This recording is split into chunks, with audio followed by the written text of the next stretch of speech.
This is a video for how to go about creating the drill block, including each of the tolerances out of activity 7.3 in your PLTW IED curriculum and courses. So what we're going to work on right now is mainly just out of number one right here. We're going to do this drill block. So I'm going to click on the plus, and we're going to go back and take a look at the drill block object. And the first thing we're going to do in Inventor is we're going to create a rectangular prism that is 8 by 3, and I don't see a depth on here. We're just going to put in by 5. So I'm going to go 8 by 3 by 5. So I'm going to come up here to my part. And again, I'm going to use primitives. Again, if you don't see primitives, you can right click, show panels, and choose primitives. And so I'm going to click on box. And I'm going to click on my XY plane, and I'm going to click on my origin. I'm going to go 8, tab, 3, enter, and then I'm going to put in 5 and hit enter. And you'll notice that we now get our rectangular prism that we're going to drill these holes in. So in order to place holes, we could come up here and grab a hold of the sketch and place points and go that route, but we're just going to use just the hole command up here in the features toolbar. So what we're going to do is we're going to click on the front, and I'm going to zoom in a little bit, and we're going to place these holes together. So the first hole is a counter bore hole, and you know it's a counter bore hole by seeing this U over here. And the diameter of a 1.25 is obviously larger than 0.5. So the large diameter on the top, excuse me, the large diameter on the top is 1.25, and it goes down a depth of 0.25, and it has a bilateral tolerance of 0.003. The smaller hole in the middle is 0.5, and it goes all the way through the object. So what we're going to do, so we're going to go back and we're going to click on hole. And there's different ways that you can go about placing holes in Inventor. Let me zoom out a little bit. And we're going to use the linear tool here. Now we could go from sketch, but that would mean we have to have created a sketch. We can do concentrics if we had a cylinder, but we're going to do linear. And our first thing we have to tell it is it's going to ask us for a face, and this is the face we're putting our hole on. Reference 1 is going to be from the left, and going back to our drawing here, from the left we go in a distance of 1. So from the left I'm going to put in 1. And then it's going to ask me for a reference 2. You can see that pushed in, and I'm going to click on the bottom. Now it's half the height. It's going to be 1.5 because our total height is 3. Now what you can do is you can come into here and click on the plus and go down to tolerance, and you're going to notice that over here on the left hand side that 1.5 has a symmetrical or bilateral tolerance of 0.05. So we're going to go into here and we're going to put in symmetric, and we're going to put in 0.05. And up here at the top, we can go to precision, and we can go to 0.12 and say OK. And we've put in that tolerance that's over here on the left. Now we're going to come up here and we're going to put in a counter bore hole. So this is reasonably easy to see. The counter bore hole symbol, that U, is right here. The top, we said, was 1.25. It goes down a depth of 0.25, and it has a tolerance of 0.003. So that tolerance that we saw up here, it is the depth has a tolerance of 0.003. So what we're going to do is we're going to come in here to the right side, and we're going to have a tolerance. And it had a bilateral tolerance, was a symmetrical tolerance of 0.003. And we're going to say OK. Now the diameter of the smaller hole in the middle was 0.5, so we need to change this to 0.5. And it says that it goes through THRU. So we're going to come back to here. And if it didn't say through all and it just had a distance, we could put in the distance. But since it says through all, we're going to say OK. And we now have that hole created. Now, instead of saying OK, because we have 2 more to do, we're just going to say apply. And we're going to come right back. And again, we're in linear. It's asking us for face. I'm just going to tap on the face. And I'm going to click on my left-hand side. And we're going to go back to here. And the distance from the left to the middle is 4. So I'm going to put in a distance of 4. And from the bottom up, we have a distance of 1.5. And again, it's asking us for that tolerance. So we're going to go down to tolerance, and we're going to go to symmetric. And the tolerance, again, is 0.05. So I'm going to come back to here, 2 decimal places, symmetrical, 0.05, and say OK. Now we're going to come back into here, and now it's going to ask us to put in what type of hole we have. So you can see we have a drilled hole up here, a counter bore hole, and you have a spot face, and you have a counter sink. Now these are all section views when you look at the object. These are all section views. So what we want for our next hole is going to be a counter sink hole. You can see this right here. So we're going to come back to here, and we're going to click on the counter sink button. And up here at the top, the largest diameter we have is going to be a stacked dimension, stacked tolerance up here. What we can do is I'm going to put in just a number of 0.75. So instead of putting it, we're going to put in a stack tolerance, but I'm just kind of trying to find some place, that's right in the middle between the two. Not perfect, but somewhere in the middle. And then we're going to go to 82 degrees here. Now, our tolerance we're placing is a limits stack tolerance on the 0.75. So we're going to go to tolerance, and we're going to come down here, we're going to limits stacked. And we said that the top was 0.753. So the top is going to be 0.753. And the lower, we said, was 0.748. So 0.748.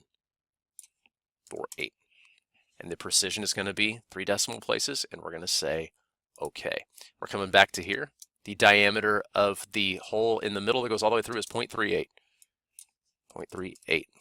And it goes through all. So once again, we go back. It says through. We're going to go ahead and say apply. We're not going to say OK because we have another one to do. So again, face. This face, left-hand side. The distance is going to be 7 down here. So we're going to come back to here, and you're going to put in a distance of 7 in here. And from the bottom up, you're going to go 1.5. And again, we're going to place this tolerance. Let's go to tolerance. It is a limits, it's a symmetrical tolerance. 2 decimal places. 0.05. We're going to say OK. So now we've placed that in. Our last hole, again, is another counterbore hole, and the top is 1.25 with the depth of 0.25. So counterbore, 1.25, the depth of 0.25, and the distance and the diameter of the smaller hole in the middle is 0.5, and it goes all the way through, but it has a unilateral tolerance. So we're going to come back to here. The diameter is 0.5. Now we can go on our side over here and go down to tolerance. And what we can do is we're going to do a deviation one. So deviation is going to be only up one distance and down the other. If we look back, this is a unilateral tolerance. It goes up 0.004. So up 0.004 and goes down 0. And we're going to say OK. Now you're going to notice that now we have this all pretty much done. There's your 3 holes. They're all in there. They're all perfectly placed. We have the tolerances on each of them, and we're going to go back. And since we're done, now we can say OK. And right here is your object. Again, we can view our section view in real time by coming down here and clicking on half section view. It's going to half section view, and I can click and drag back a distance of -1.5, and you can now see a perfect section view on your object of the holes that you made. I'm just going to hit X and get out of that, and let's save this. You can call it whatever you want. I've made this one before. I'm going to call it holes and replace it. But you can just go and call this holes. You can call it activity 7.2, whatever you wish. And then once you do that, we're going to come up and start a brand new part drawing together. So you're going to click on drawing. Wait for my drawing box to load, and I'm going to right click on ANSI large and get rid of the title block. I'm going to right click on sheet 1 and go down to edit sheet. Let's put this on an A size sheet. So I'm going to click on A, say OK. Now we're going to go to base, and we're going to come out here, and you're going to notice that you have the top view of your object. This is they call it the front view, but this is really the top looking down if you think of it. We're going to click and hold down and drag this up into the top left, and we're going to say OK. So one thing we're going to do now is let's click on projected, and I want to tap on my top view, and I'm going to drag. I'll tell you what, I got ahead of myself, excuse me. Please hit escape twice. We're only going to leave this here. I forgot. We're going to make a section view of our top view. We're going to project this section view down. In my brain, I went to projected really fast. So we're going to make a section view of this top view. So I'm going to zoom in. Let's tap on section. When you tap on section, you're going to come out here, and if you have the white arrow right here, it's asking you which view we're going to do. If you don't have it, you've already selected the view. So I'm going to click. So you might already see this. So if you already have the view selected and you clicked on section, you're just going to see this little plus symbol. Now without clicking, I'm going to drag over. Again, I'm not clicking. I just want to go over here until I see this black dotted line show up. And we're going to click, and we're going to drag a horizontal line all the way through. And let's left click again, right click, and say continue. And you're going to drag straight down. And you're going to click, and you're going to see a section view show up of what you just did. I want to drag this up just a little bit because we're going to place some hole and thread notes. Now in the annotate tab in the top left, you're going to see something that says hole and thread. You're going to click on hole and thread, and you're going to click on the side of each one of your holes, and you're going to notice that it's reading the information that you put in the hole dialog box. One thing you'll notice that's missing though is your tolerances that you placed. Now we want to go back and make sure that all of our tolerancing information shows up. So we're going to go back to here. I want you to right click when you see it show up in red. You can right click and go down to edit whole note, and you can come over to precision and tolerance and go use part tolerance and say OK, and then say OK again, and it's going to show up for you. Do the same thing here. Right click, edit whole note, precision and tolerance, use part tolerance, say OK. Now I noticed on the last one that this was really close to this. If you wanted to take a space, you can kind of hit a space button here, and I hit space, and now our stacked is showing up. We're going to right click here, go down to edit whole note. We're going to do precision and tolerance, use my part tolerance, and say OK. Hit our space bar, say OK again. So what we have now is we have our tolerances in on these holes. Now, I don't have a side view right now, and we're going to place some center lines and we're going to do some other dimensioning, but I really want a side view. So what I want you to do is go up to Place Views and click on Projected and tap on your section view and just drag to the right. And left click to place and right click and say create. And you're going to notice that you don't have any hidden lines in your side view. Now you want those hidden lines. So we're going to right click, you're going to go to edit view, and you're going to see how it's taken away your ability to change its view, but you can uncheck this box right here and click on the left hand side because we want to allow hidden lines. And on the left hand side, that's you allowing hidden lines. Right here it says hidden lines removed. This is shaded. We don't want either of these two, just hidden. Say okay, and you have your hidden lines. Now we're wanting to go in and place our baseline dimensioning. So this is baseline. You notice how every dimension begins from this line. It's its baseline. Now I want to do baseline dimension here, but what I need is I need some center lines to go down through the center of these. Now there's different ways to put in center lines. I can come up here to the Annotate tab, and up here in the top right hand corner there's something called Center Line Bisector. And I can click on this and I can go left to right, and I can go in between each of these. But you notice how they don't go like outside the object? Like I'd have to come in here and kind of drag these out. I'm going to hit undo twice. I want center lines to go through each one of these perfectly. Now let's pretend that I had 100 holes inside this object. I really don't want to come up here to center line bisector and do that 100 times. So one of the cool things you can do is drag your mouse down until you see the red square around the outside. Right click. And I want you to go to something called automated center lines. And automated center lines will give you all these different options. You know, if you have a cylinder, but we have holes right here. You know, we don't have fillets. We're not doing symmetry. We're trying to say, what do you want center lines for? Hole features. I want the projection for this. I'm going to say OK after that, and they're automatically going to show up.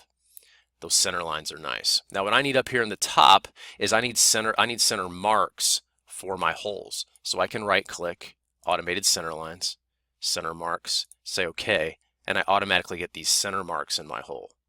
Otherwise, you could come up here and put in actual center marks yourself.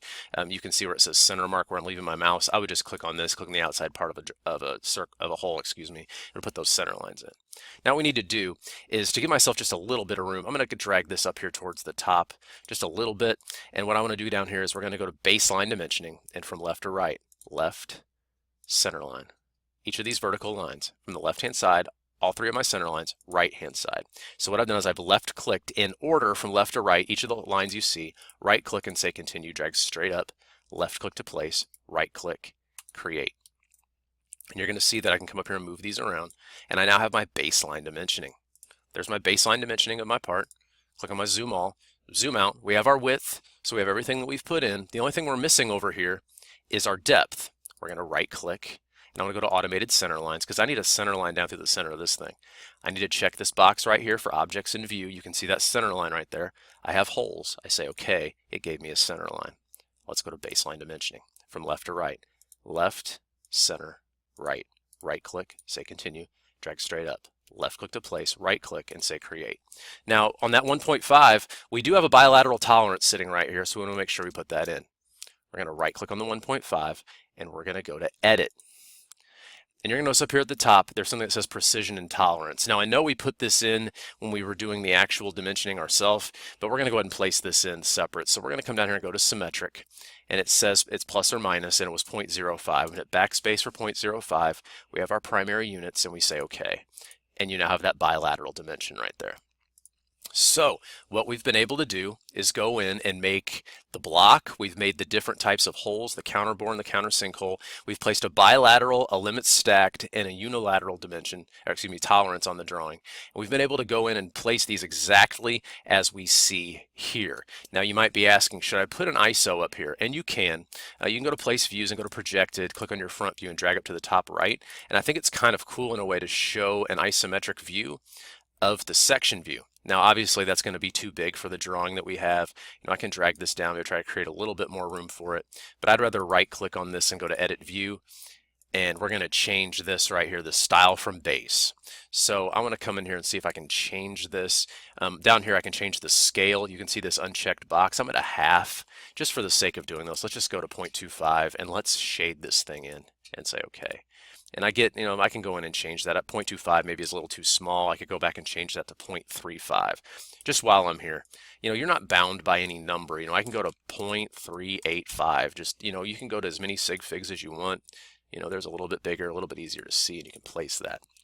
So this video has shown you how to go in and place different types of holes, how to place those holes, how to do baseline dimensioning, automated center lines, how to place tolerances on a drawing.